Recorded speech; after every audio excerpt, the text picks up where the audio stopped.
Welcome to Wawa Songwire. Today we're talking about Wong Soon Koh's direct challenge to United Malay's National Organization Youth Chief Akmal regarding the attacks on Minister Tiong King Sing. Yeah, this is serious stuff. Not just your average political back and forth. We're looking at a major confrontation, really. Right. Between Sarawak political power, represented strongly by Wong Soon Koh here, and, well, a very prominent figure in the United Malay's National Organization. It's shaking the unity government, wouldn't you say? Absolutely. It's more than just a spat. It's become a public challenge to the core stability of the ruling coalition. Wong is basically asking, how can you stay in a government you seem to constantly attack? It puts the whole thing on edge. Yeah. Because he's not just whispering this, he's saying it out loud. He's essentially forcing United Malay's National Organization to decide where Akmal stands and, by extension, where they stand. Exactly. It forces accountability. And, for anyone listening, you really need to grasp this. The current government's stability relies heavily on managing these deep divides. Yeah. Especially East versus West Malaysia. Okay, so let's dig into that core statement. Wong Soon Koh really didn't hold back, did he? Not at all. He just laid it out there. Why hasn't Akmal quit? If you're so unhappy with the leadership, with how this unity government is set up, why not just, leave United Malay's National Organization, leave the government entirely? That's a huge thing to demand. I mean, politically speaking, he's putting immense pressure not just on Akmal, but surely on the entire United Malay's National Organization leadership, too. Oh, it's incredibly tactical. It's not just an angry outburst. It's a calculated move. Wong Soon Koh made it clear he thinks these attacks on Tiong King Sing aren't just criticism. He called them deliberate and having a strong political motive. That's a strong word in coalition politics. It's basically accusing a partner of sabotage. And when you do that, you're saying, look, this relationship can't continue unless this stops. He's painting it as a binary choice for Akmal. But is it a realistic demand? I mean, practically speaking, can Akmal just walk away from his party, his base, over this? It feels like Wong Soon Koh might be pushing for something else here. Well, that's probably the point, isn't it? He likely knows Akmal won't just quit. The goal might not be Akmal's actual exit. It could be about exposing what Wong sees as, hypocrisy. By demanding Akmal either get in line or get out, Wong frames this whole thing around loyalty. Loyalty to the unity government's sort of multicultural approach, an approach that United Malay's National Organization itself is supposed to be part of. So he's putting the ball back in UMNO's court, making it their problem to manage Akmal. Precisely. It becomes an issue of whether the party leadership can or will control its own youth chief. And Wong was very clear he thinks Akmal picked the wrong fight, saying he targeted the wrong person. It sounds like he's saying, accept Tiong King Sing, accept this multicultural setup, or you're essentially rejecting the whole unity government framework. That's the implication.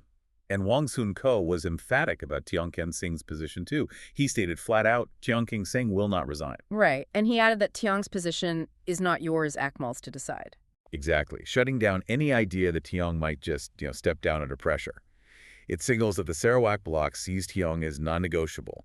He's their representative, and they're standing by him. Which brings us to the Sarawak angle. This really ramps things up because it stops being about just Tiong King Sing, the individual, doesn't it? Oh, completely.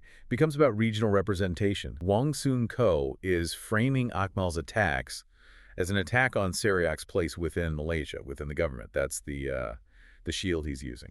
And he explicitly mentioned Tiong King Sing representing the mandate of the people of Sarawak. How significant is that language? Hugely significant. In the context of this particular unity government, where, let's be honest, the support from Sarawak and Sabah is absolutely critical to maintaining power. Challenging a minister from Sarawak is playing with fire.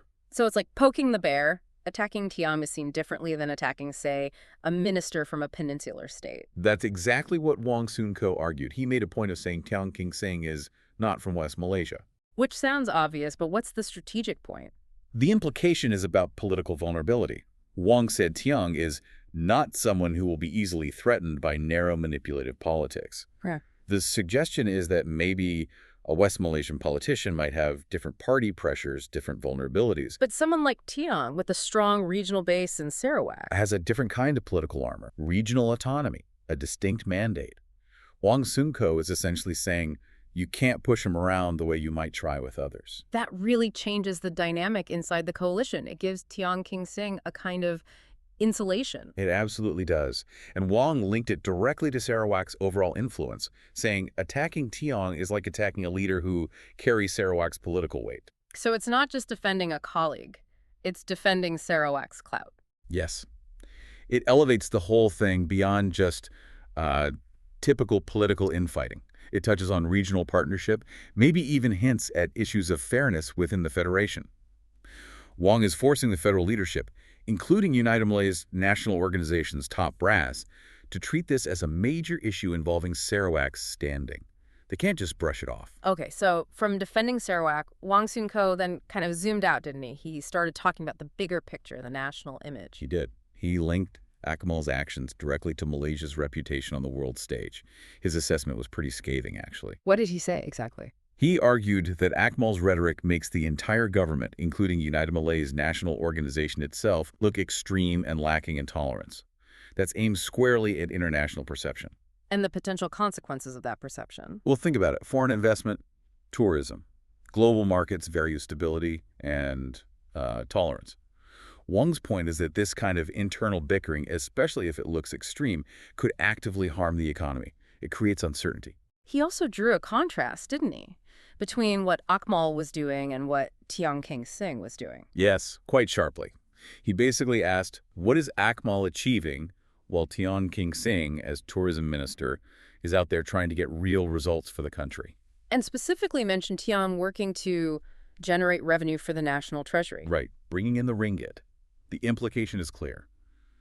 One person is trying to build things up, bring in money, while the other is, in Wong's view, just causing disruption. That economic angle then led him to use that global analogy, the boat in the storm. Yeah, that was quite powerful. He mentioned the big global conflicts, Israel-Palestine, Russia-Ukraine, and warned that Malaysia is like a fragile boat crossing a storm. Trying to put the domestic squabbles in perspective. Exactly, saying, look, the world is volatile.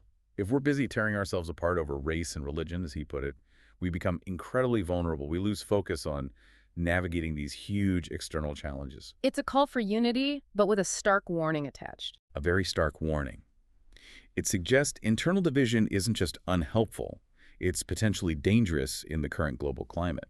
It could weaken Malaysia's standing, its economy, its ability to handle crises. So, given all that, what's the bottom line here? What did Wong Soon Koh define as acceptable versus unacceptable within the coalition?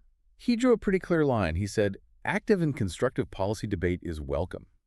So criticizing policies, how money is spent, how things are run, that's fine. That's democracy. But attacks based on race, religion, or personal attacks, those are completely out of bounds, especially now.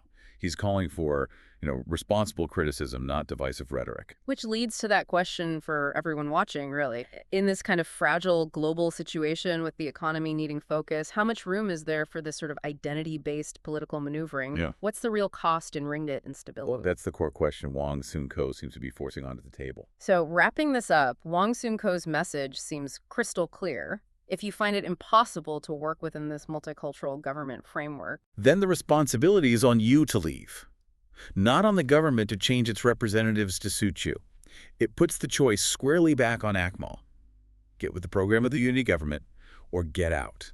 And the bigger picture for the unity government itself? Well, its survival seems to depend not just on policies, but on whether the main parties can actually manage their own internal dissenters, especially when those dissenters start hitting sensitive nerves, like race, religion, and critically, the East Malaysian Mandate. It's a test of whether the center can hold when faced with these internal power plays that weaponize the very foundation of the coalition, that partnership between West and East Malaysia. Exactly. Can they navigate this without breaking apart? That's what everyone will be watching. Remember to like and subscribe for more videos like this.